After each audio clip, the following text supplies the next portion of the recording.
नमस्कार, मैं हूं प्रवीण गौतम। दोस्तों, माना कि देश के टीवी और अखबार वाले, देश का मेन स्ट्रीम मीडिया रुपए की गिरती कीमत को लेकर पीएम मोदी से कोई सवाल नहीं कर रहा, क्योंकि रुपए की साख से ज्यादा तो मीडिया की साख गिर गई है। शायद इसीलिए सवाल नहीं किए जा रहे, वरना पुरानी सरकारों में रुपया गिरने पर, डॉलर की कीमत बढ़ने पर सीधे प्रधानमंत्री से सवाल किए जाते थे। अब वित्त मंत्री जब ऐसा कहती हैं कि देखिए रुपया नहीं गिर रहा है, डॉलर की कीमत बढ़ रही है, तब भी मीडिया चैनल सवाल नहीं करते। देश के प्रधानमंत्री के वो बयान टीवी पर नहीं चलाए जाते कि जब जब रुपया गिरता है देश के प्रधानमंत्री की साख गिरती है। लेकिन मीडिया सवाल नहीं पूछ रही तो सोशल मीडिया पर पब्लिक सवाल कर रही है कि क्या पीएम मोदी शतक बनवाकर मानेंगे, रुपए की कीमत डॉलर के मुकाबले 100 से ऊपर कराकर मानेंगे। किस तरह के मीम शेयर किए जा रहे हैं, तस्वीरें आप देख सकते हैं। उसके बाद जापान में प्रधानमंत्री ने अर्थव्यवस्था को लेकर क्या बोला वो भी आपको बताएंगे। ये आज की कीमत है रुपए की डॉलर के मुकाबले 88 रुपए 15 पैसे, और पिछले 10 दिन में 1 रुपए से ज्यादा गिर गया है रुपया डॉलर के मुकाबले। अब इसे लेकर पब्लिक किस तरह कटाक्ष कर रही है ये आप देख सकते हैं। पीएम मोदी के मीम बनाए जा रहे हैं कि भैया देखो, 1 डॉलर के मुकाबले 100 रुपए कीमत करा के मानेंगे पीएम मोदी, शतक बनवा के मानेंगे। पेट्रोल डीजल का शतक लगवा दिया, अब रुपए का भी डॉलर के मुकाबले शतक बनवा के मानेंगे पीएम मोदी। इस तरह पब्लिक पीएम मोदी से सवाल कर रही है। वही विपक्षी नेता क्या कहते हैं पब्लिक इसके अलावा पीएम मोदी के पुराने बयान भी शेयर कर रही है कि मोदी है तो सब मुमकिन है। जब पीएम मोदी गुजरात के मुख्यमंत्री हुआ करते थे तो मनमोहन सिंह पर कटाक्ष किया करते थे, धज्जियां उड़ाया करते थे कि देश के प्रधानमंत्री जो दिल्ली में बैठे हैं उनकी साख गिर रही है, रुपया नहीं गिर रहा है।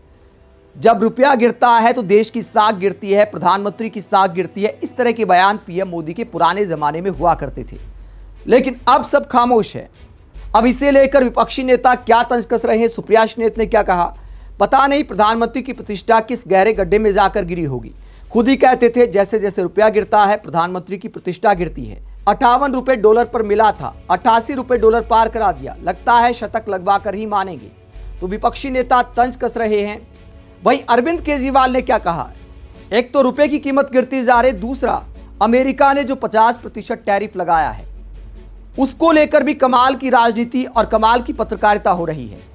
मतलब 27 अगस्त से टैरिफ लागू हुआ है और हमारे देश के मीडिया चैनल, अखबार वाले किस तरह की खबरें बना रहे हैं। आज तक की हेडलाइन देखिए, ट्रंप की टैरिफ धमकियों से बेपरवाह रही भारतीय इकोनॉमी का कमाल, पहली तिमाही में 7.8% जीडीपी ग्रोथ।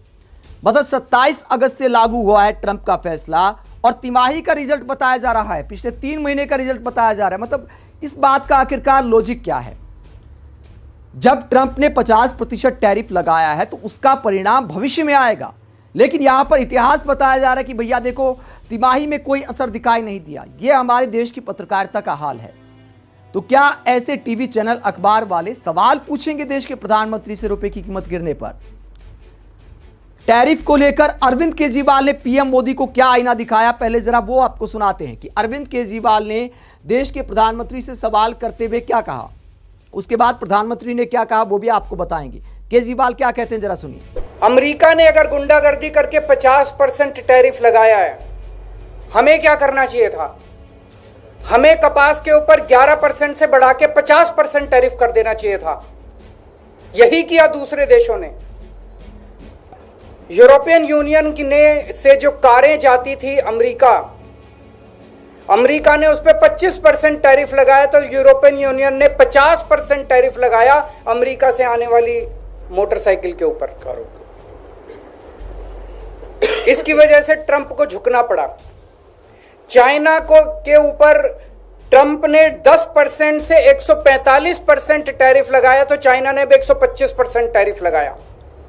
डर के मारे ट्रंप को झुकना पड़ा। कनाडा के ऊपर 35% टैरिफ लगाया, तो कनाडा ने भी 25% टैरिफ लगाया। एज अ रिजल्ट ट्रंप को झुकना पड़ा। Mexico, Colombia, Canada, European Union, China, हर जगह जहां हम देख रहे हैं उनकी सरकारों ने खड़े होकर ट्रंप का जवाब दिया है, डट के जवाब दिया है, बहादुरी से जवाब दिया है। और ट्रंप एक कायर आदमी है, बुज़दिल आदमी है।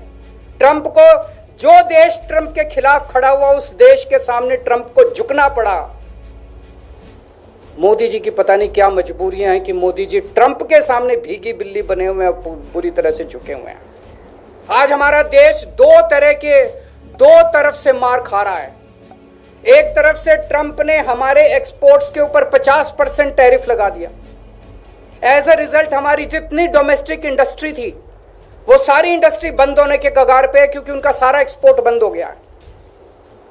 बदले में हमारे मोदी जी ने जो माल अमेरिका से आता था उस पे टैरिफ खत्म कर दिया, तो अमेरिका का सारा माल अब हमारे बाजार में बिकेगा। हमारे किसान और हमारे उद्योगपति और हमारे व्यापारी सब बर्बाद हो जाएंगे।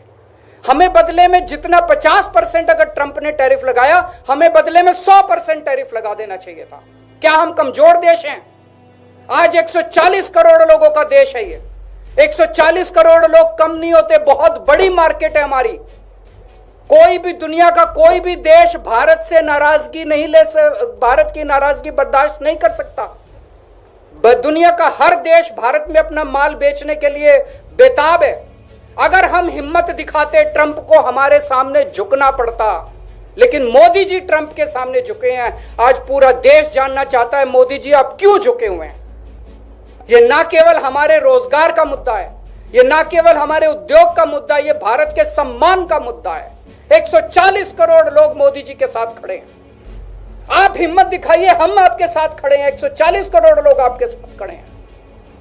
क्या कारण है आज मोदी जी के झुकने का? लोग तरह तरह की बातें कर रहे हैं, अफवाहें फैल रही हैं।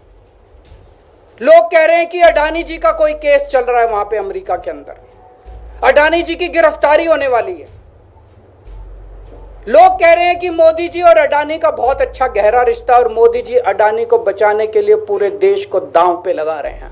मुझे नहीं पता, पर अगर यह सच है तो ये देश के साथ बहुत बड़ा धोखा है, देश के किसानों के साथ बहुत बड़ा धोखा है, देश के उद्योगपतियों के साथ बहुत बड़ा धोखा है, 140 करोड़ लोगों के साथ बहुत बड़ा धोखा है। तो केजरीवाल कहते हैं कि देश के प्रधानमंत्री में क्या ट्रंप को जवाब देने की हिम्मत नहीं है। अगर अमेरिका हम पर टैरिफ लगा रहा है तो हमें भी जो सामान अमेरिका से आता है उस पर बदले के रूप में टैरिफ भारी भरकम लगाना चाहिए। ये अरविंद केजरीवाल ट्रंप को जवाब देने का चैलेंज दे रहे हैं पीएम मोदी को। जब रुपए की गिरती कीमत को लेकर सवाल किए जा रहे हैं, विपक्षी नेता टैरिफ को लेकर पीएम मोदी से पूछ रहे हैं कि भैया ट्रंप का नाम कब लोगे, कब ट्रंप को उन्हीं की भाषा में जवाब दिया जाएगा। तो देश के प्रधानमंत्री इस बात का गुणगान करते हैं कि देखिए भैया हमारा बाजार इतना बड़ा हो गया। आज भारत विश्व की सबसे तेज ग्रो करने वाली मेजर इकोनॉमी है और बहुत जल्द विश्व की तीसरी सबसे बड़ी इकोनॉमी बनने जा रहा है। पूरी दुनिया हमारे यहाँ आकर सामान बेचने को बेताब है, इस बात में कोई दो राय नहीं है। हमारी जनसंख्या बड़ी है तो हमारा बाजार भी बड़ा होगा। देश के प्रधानमंत्री को कभी इस पर बात करनी चाहिए कि आर्थिक असमानता कितनी है, प्रति व्यक्ति आय कितनी बढ़ा दी मोदी सरकार ने, उसके मुकाबले महंगाई कितनी बड़ी है, क्या आम आदमी का जीवन का स्टैंडर्ड बढ़ पाया है, क्या सरकारी स्कूल, सरकारी अस्पताल, इनमें अच्छी सुविधाएं मिलने लगी हैं। जब गरीब आदमी आराम से अपने बच्चों को पढ़ा पाएगा, आराम से रोजगार मिल पाएगा, तब माना जाएगा कि देश का आर्थिक विकास हो रहा है। पीएम मोदी आखिरकार उन बयानों को क्यों भूल गए कि जब रुपया गिरता है तो प्रधानमंत्री की साख गिरती, इस पर सब चुप हैं। प्रधानमंत्री चुप हैं, बीजेपी के नेता चुप हैं, पत्रकार चुप हैं। कल को हो सकता है कुछ पत्रकार ये भी फायदा गिनाने आ जाएं कि देखिए डॉलर की कीमत बढ़ने के हमारे देश को ये फायदे होते हैं। हमारे देश में बहुत सारे यूट्यूब चैनल हैं, उनकी अच्छी कमाई हो रही है, उनकी कमाई डॉलर में आती है, तो बैंकों को भी फायदा है, बैंक को भी करेंसी कन्वर्ट करने का चार्ज मिलता है तो उन्हें भी फायदा है, और यूट्यूबर्स को भी फायदा है। देश में इतने लाख यूट्यूबर्स हैं, इस तरह के लॉजिक भी दिए जा सकते हैं। आप इस पूरे मसले पर क्या सोचते हैं, कमेंट बॉक्स में राय जरूर दें। साथ ही चैनल को सब्सक्राइब भी करें। नमस्कार।